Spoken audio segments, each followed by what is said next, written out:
You just got to a party. Lights are flashing, music's blasting, and there's laughter everywhere. But inside your head, it's quiet. Maybe too quiet. You're scanning the room, trying to find a friendly face, or better yet, the exit. The first thought isn't, who's here, or what fun things are happening? It's, where can I sit down without looking weird, or which corner can I disappear into without anyone noticing? Parties are built like obstacle courses for introverts. There's the entrance gauntlet, where people immediately look up when you arrive. Suddenly you feel like all eyes are on you, even if they're not. Then comes the hugging marathon, because apparently no one told you that arriving means mandatory greetings with every single person in the room. Then when the party begins, you feel like you're starring in a silent movie while everyone else is in a blockbuster. That feeling of being in a silent movie isn't an exaggeration. It's your brain trying to process everything at once, and it's working overtime. While extroverts might gain energy from the noise and the crowd, literally feeling more alive with every new conversation, an introvert's brain is doing the opposite. It's like a computer with too many tabs open. Think about what those tabs are. One tab is the music, which is just a little too loud. Another tab is trying to remember the name of the host's cousin you just met. A third tab is the bright flashing lights. A fourth tab is the conversation happening 2 feet away that you can't help but overhear. A fifth tab is your own internal monologue asking questions like, am I standing weird? Or what should I do with my hands? Every conversation, every handshake, every new face is another tab loading more information. And you know what happens when too many tabs are open? The system starts to slow down. The fan kicks on. Everything starts to lag. That's the feeling of your social energy hitting a critical limit. This is what people call the social battery. It's a perfect way to describe it. Imagine you start the night with a full charge, 100%. You felt good getting ready, maybe even excited. The moment you walk through that door, the drain begins. The small talk about the weather or traffic, that's 10% gone, just like that. Being introduced to a whole group of strangers at once where you have to smile and shake multiple hands, that's a huge power drain. Another 15% zapped away. Suddenly, you're at 75% before you've even had a sip of your drink. You start subconsciously looking for a power outlet. But in this world, the only power outlets are a quiet corner, a dog or cat you can pet, or the sweet, sweet relief of the car ride home. You go into low power mode. You might talk less, smile a little smaller, or find yourself just staring at a wall for a moment. It's not because you're bored or unhappy. It's your system just trying to conserve what little energy it has left to make it through the night. So, what does this low power mode actually look like in the real world? It's not about being rude or standoffish. It's a sophisticated survival system kicking in. It's a quiet, strategic search for a place where the energy drain isn't so intense. This is why you'll often find an introvert mastering the art of the strategic retreat. They might suddenly seem fascinated by a bookshelf in the corner. They'll tilt their head, run a finger along the spines, and maybe even pull a book out. Are they going to read it? Probably not. That bookshelf is a shield. It's a socially acceptable reason to be quiet and alone for a few moments. It makes you look thoughtful, not isolated. It's a visual cue to others that says, I am currently engaged in the quiet, intellectual activity of looking at books. Another classic safe zone is the kitchen. The kitchen is the theater of purpose. There's always something to do. Refill a drink, search for a napkin, open and close the refrigerator as if looking for something specific. These small tasks create a bubble of busyness around you. You look occupied, and people are less likely to interrupt someone on a mission, even if that mission is just to find a clean fork. Then there's the ultimate introvert magnet, the house pet.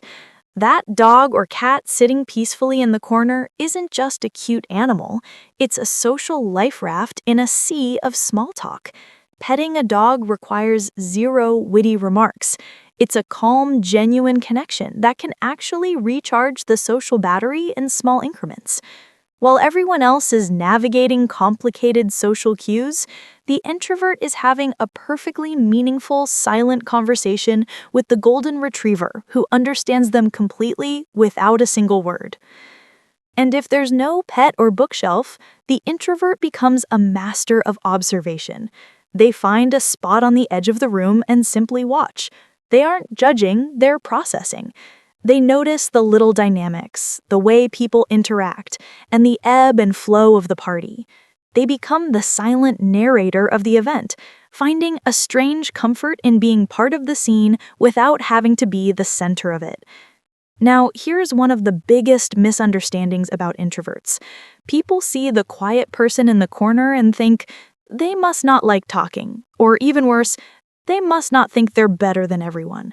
But that couldn't be further from the truth. Introverts don't dislike talking. They dislike the kind of talking that dominates parties.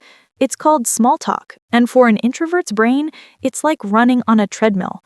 You're putting in all this effort, you're sweating, but you're not actually going anywhere. Think about it. A typical party conversation goes like this. So, what do you do? I'm in marketing. Oh, cool. And then silence. You've exchanged facts, not ideas.